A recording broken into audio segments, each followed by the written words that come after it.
Welcome back to RMS. We have got another story, another saga. 65 plate transit courier. Customer's gone and bought this from a firm.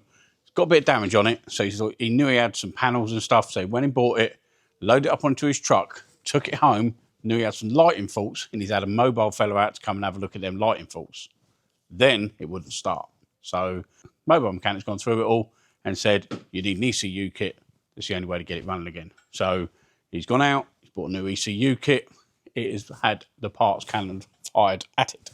So it's come to us, ECUs on it, new clocks, new body control, keys, everything. So he's fitted all them parts, hasn't cured the fault. He's gone to Facebook. Is there an auto electrician in the area who can take this job on? 15, 20 people have put on there, RMS. That's who you need to go to. He'll be able to fix it. This is a type of job I want nothing to do with because who knows what's been done where, you know. But with all the people that know me, put my name into it, I was like, well, let's prove them right. So this is the point we're going to take over the car. All the ECU kit has been fitted into the car. But again, we don't trust that ECU kit. That could have come from a breakers. What have you put the wrong key in it? It could be anything. So all we can do, we're going to have a quick scan, see what's going on as it is at the moment. And then I think we're going to go back to standard, put all the original stuff back in it, unless we go into this ECU and it says like a key's not programmed, something like that. So let's get into that and we'll have a look. We've given it a scan with a 399. No communication with anything. If we go through different years, it's not picking up VIN number and saying exactly what make and model and stuff it is. If we go through and tell it what it is, we can sometimes get communication with airbag, sometimes communication with the dash cluster, but nothing really for the engine, body control, ABS, all that side of it. So that's a bit of a worry. So the mobile mechanic went out to look at this to start with. He said there was a couple of plugs missing or not plugged in to the body control module. Now, has that got a short on it, which has shorted something out? Why were they disconnected? Who knows? You know, he's picked it up. It's got no lights working. They've plugged these clips back in. It stopped working, but I think he said the lights have started working after then. Have they disconnected that for a reason? Is there a short circuit on something, which is shutting the car down? So we've got multiple ways we need to look now. But first thing, let's get communication back. So I'm going to check main lives, earths, voltages to body control for a start, because that's the one that's going to turn most things on. The ignition, the dash cluster is turning on, but obviously we've got no communication with it, no mileage up or anything like that. So, well, that's what I was going to do. So before I do that, I'm going to put all the original ECU, body control, everything back in it. Then I'm going to see if we can communicate with it again. And then if not, we'll start doing some testing. So let's get it back to how it was when a customer bought the car. And then we'll go from there. Let's get that done. Still exactly the same. Can talk to the same amount of modules. Can't talk to the other modules, body control, engine ECU, everything. So we're going to have to go down the route of testing all of our lives, earths, basic stuff, communication lines. So let's get some diagrams up. See where we have got. I would think you're just going to have blown a fuse, wouldn't you? I would think for everything to be off. Blown a fuse, 2 body control modules, something like that. So let's check all our main ones to start with, and then we'll see what we can do from there. What are you thinking? We're going down a powers and grounds route to start with. Is that the route you'd take? Obviously, everything starts from a 12-volt battery. Would you be going down a different route? Don't know. So let me know in the comments down below what you think you'll be doing next. It all seems okay. We've got voltage everywhere. It is actually turning the engine computer on. I can hear that buzzing up when you turn the ignition on, a bit of clicking and stuff. So that means the ignition is telling the body control to turn on, to turn relays on, to then tell the engine computer to turn on. And yeah, so everything's sort of working. I think we're going to have to, again, divide and conquer, work on one system at a time. Everything's shut down. Everything's not communicating with the car. We don't know whether we've got an immobiliser fault. We don't know what's going on. So let's concentrate on one thing. We're going to go down the engine management route, get a diagnostic tool to talk to that so we can disregard everything else. Scanner into the diagnostic plug, down to the engine ECU, get that talking. Once we know what's going on with that, that might say we can't talk to ABS, we can't talk to this, we can't talk to that. So it looks like we're going to have to go down a communication route. So that's obviously on CAN bus, but it's actually easier to test it from the diagnostic port than down here. So we're going to start there, work out what's going on with there. I'll show on diagram how it works, and then we'll get a bit of testing on the go. Would you have gone that route? Who knows? So, CAN communication. It starts at the diagnostic port. It also, and then it spreads off. So this will be your pin 14 and 16. That's your CAN network coming out. 2 wires go along. It splices off to power steering control module, down to instrument panel, then to the sync control module, and then over and again, restraint control module, anti-lock brakes, and then powertrain control. On 2 of these modules, you're going to have a 120 ohm resistor. Once they are joined together, it actually drops down to a 60 ohm resistance. So if we go back to here, we should have 60 ohms if the 2 control modules, which have the 120 ohms in, are linked up. So we can check there directly. If we've got 120 ohms there, it means it's open circuit. If we've got 60 ohms there, then we need to test for short to ground, short to positive, something interrupting that signal. So that's the main thing we want to check. So let's have a look at that. So we're going to go straight to the diagnostic connector. We've got a couple of breakout leads on our multimeter. This multimeter has been supplied to us by Mechanic Mindset. Go and check them out. It's £12 a month for all their training. So anything like this, what you're interested in, CAN bus communications, charging faults, everything like that, they've got a full application, £12 a month, or if you pay £150 up front for the year, you get a free multimeter, like we use. So yeah, go and check them out. Put a link in the description below. That's our affiliate link to Mechanic Mindset. We use it for all of our training and all of our resources for when we need to learn how a system works or refresh ourselves. And because it's on your app all the time, if you're struggling with a CAN bus fault, you can literally flick up to there, have a bit of a refresh, and then go back on and carry on with the work. If you're doing a 3-day training course somewhere, you get bombarded with all this information. You can't take it all in, and you come away with a bit of a folder with some notes that we've put into it. So yeah, very good system. Go and check them out. Link in the description below. Get this plugged in. If you commented that you'd have gone down the communication route first, you was right. Let's show you what we got. 120 ohms. But look at this. What's all that? This is had things wired in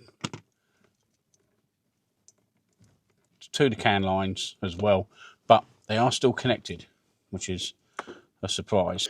But these little vans have always sort of been sold for fleet vans and stuff, so it could have had trackers and everything put into it. So I can understand why that's been done and maybe pulled out after it's been sort of decommissioned and stuff. I don't know, but right. So we know we've got 120 ohms on this end of the plug. So we're going to go down to the ECU end, see what we've got down there, see if we've got 120 ohms down there.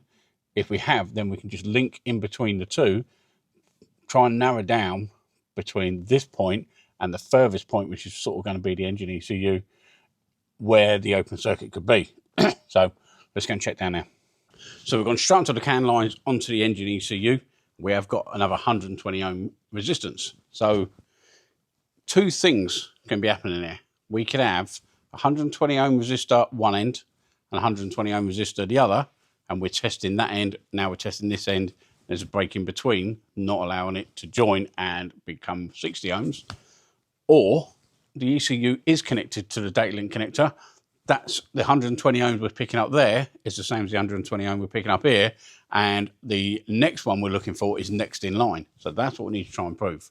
So next thing we're going to do is actually check whether we've got continuity between the high and low speed CAN, between the engine ECU and a diagnostic connector, to see if we've got open circuit between there. So I'll show you what we're going to do. So this one here is connected to a white and blue.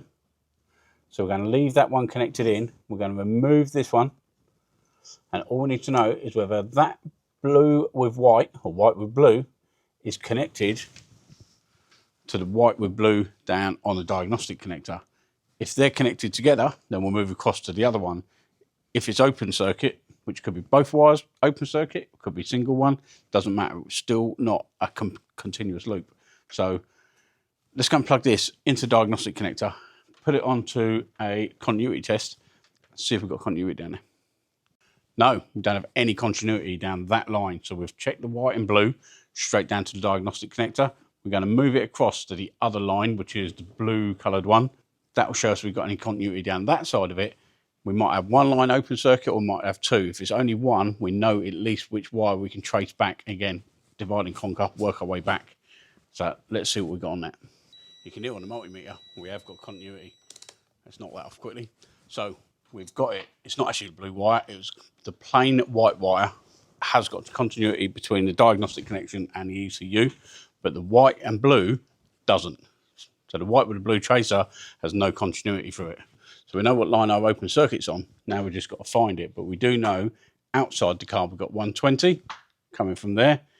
Wiring obviously comes all the way down, up through the bulkhead into the car, and then from the diagnostic connection all the way behind the dash. Somebody's been tinkering. Obviously found some bits where the track has been. Who knows? So let's go up and do a diagram. Let's find somewhere where we can actually split the circuit. See if there normally is a main connector what connects the engine loom to the inside loom. If we can split it there, then we can work out whether it's sort of behind the dash or down to the engine bay. We'll be able to work out what's going on. So let's see where that connection is. This is the engine bay loom, which has got powertrain control module and anti-lock brake system. It does go up. It splits here and plug C210, and we know that because this side of it goes to the restraint control module, the airbag control module inside the car. So if we can split it there, test this way and test that way, we'll know which way we've got to be looking. So let's find out where that connector is. Hopefully the hyperlinks work. So that's C210. Left kick panel of vehicle, so it's going to be behind the glove box area, which we've got that stripped out where we've fitted the body control module back in there. See what it looks like. Is it a big multi-plug or what?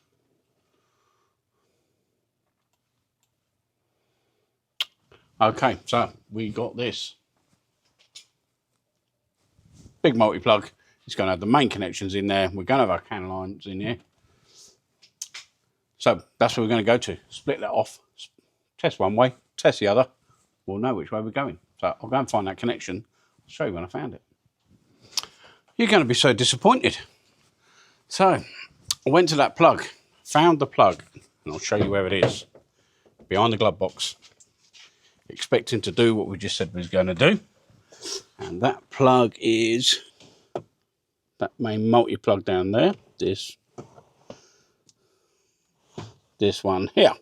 Somebody's taken another tracker out and they've literally just twisted the wires together and they're in behind a couple of bits of black tape. They're just falling apart. So where I can't see why anyone would ever cut into the main cam wires and actually split them apart from if they were removing something. But when they did remove it, it just literally twisted it, taped it up, and they're falling apart. I will show you where they were, but we didn't need to do any testing. As soon as we went to that plug, we could see it. So we've got something dangling down here. Somebody's spliced into this earth here. So it was cut here and it's cut here. So we literally just twisted it back together just to make sure we get continuity back. So we twisted them back together. And now what we've got to do is check if we've got 60 ohm resistance now. And if we have, we're going to be on a winner, hopefully. So let's check that up at the ECU end, make sure we've got our 60 ohms back, and then we'll see if we've got any communication. And yeah, there we go, 60 ohms. You see that? Ooh. So I'm pretty sure we're going to have communication now. We're going to plug it in, make sure everything's okay, flick the ignition on, give it a whirl.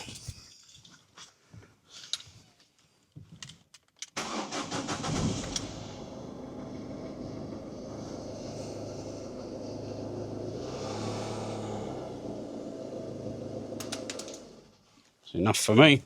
So it's a bit weird why them cam wires were like that. So I phoned the customer up to find out exactly what went on with his vehicle, because the story we was told is that it had gone in, he had these headlight faults, somebody's come by have a look at it, blah, blah, blah, it's all gone wrong. It's not the case. When the customer bought this, he started having a look at the headlights and lighting faults, started fiddling with bits, moving fuses and stuff, and that is when it cut out. He couldn't get it to run. So it sounds like he's disturbed them cam wires.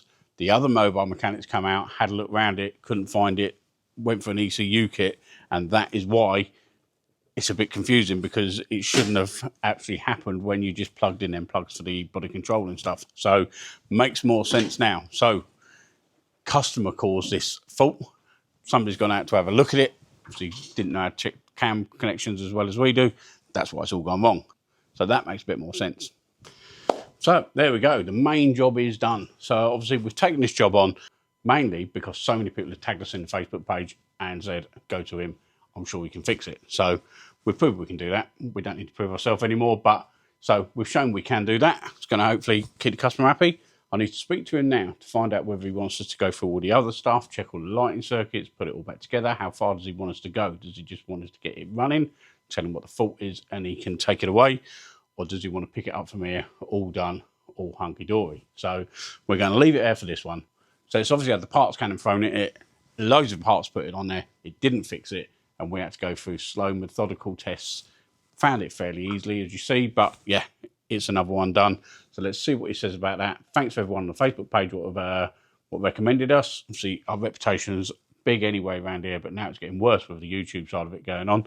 So if you like this type of content and you want to see more, click the subscribe button down below and the notification bell, and maybe stick a little like in there before you leave.